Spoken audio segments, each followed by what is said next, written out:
Guys, good evening, good evening, good evening. So, ang oras natin guys, UAE time was 7 evening. So, nakita nyo guys, naka-raid naman tayo, nakasuot tayo ng raid. Na ibig sabihin, ay papasok naman tayo sa duty, papasok naman sa duty. So, ang duty natin guys is 7 to 12 sa umaga, and then again 7 to 12, 7 evening to 12 midnight. So papasok naman tayo guys for the second shift. Split tayo guys. So ito na po yung daily routine na duty ko sa araw-araw. So ito na po ang buhay bilang OFW.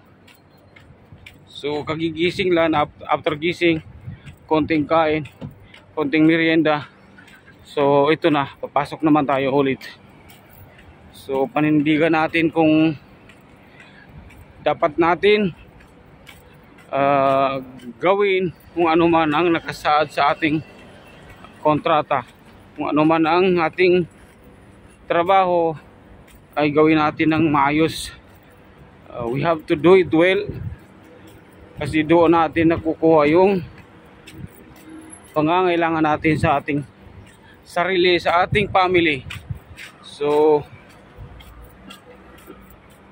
ba't tayo nandito? Para sa kinabukasan ng ating family, para sa sarili, para sa pamilya.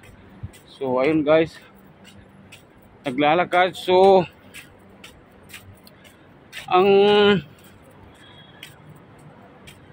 ang aking bahay papunta sa kung saan ako nagtatrabaho ay nilalakad lang, wala nang pamasahe. So yun lang kagandahan guys, wala nang pamasahe. Nilalakad ko lang ng mga 5 to 7 minutes. So andoon ako sa site of work. So makikita nyo guys, sa aking harapan ay yan po yung Grand Millennium Hotel. Ayan. So diyan tayo dadaan.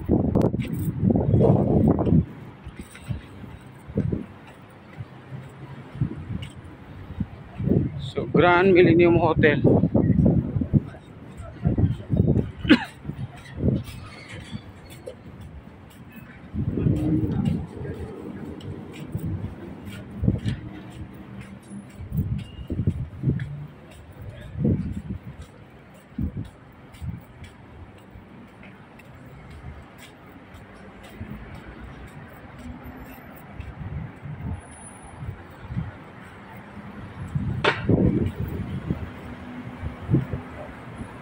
Ayan ang Grand Millennium Hotel, pati ang katabing yung mahabang building is Lulu or Al Wahda Mall. So malapit lang guys, malapit lang po yung aking pinagtatrabahuan sa aming bahay. So madadaanan natin yung sinasabi ko na ayan, Grand Millennium Hotel, pati Lulu or Al Wahda Mall. So ito yung shop na Philippine Cosmetics. So brand din ang amo namin yan. So isa sa brands ng shop ng amo namin, yung ipinakita ko sa inyo na ano ba yun, Philippine Greenhouse Cosmetic Equipment. So ayun pong pangalan ng shop na isa sa brands namin.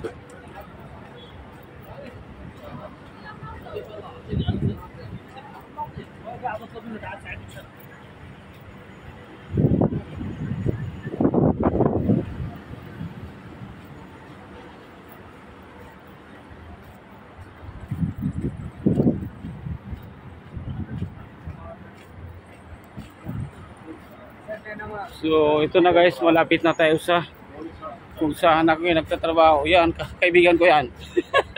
Si Sen.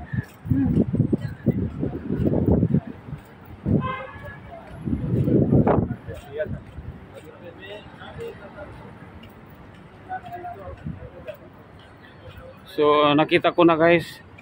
So ito rin guys is isa sa branch namin. So panibagong branch or shop ng amo namin. So under renovation pa, under ano pa, kasi kulang pa yung mga gamit. Tingnan nyo, puro gulay sa ngayon, fruits and vegetables. So maybe this week so gagawin na tong groceries.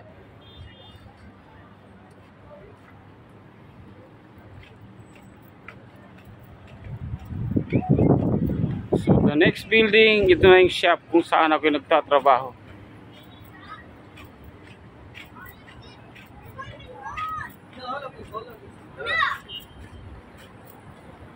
Ito yung shop kung saan ako yung nagtatrabaho.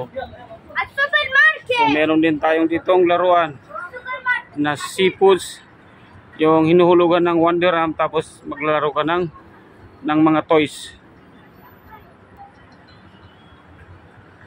So ayan guys, dito lang yan po sa aming shop. So ayan ang aming shop kung saan ako yung nagtatrabaho. So ayan, isa sa aking kasamaan, si Mr. Basta from India.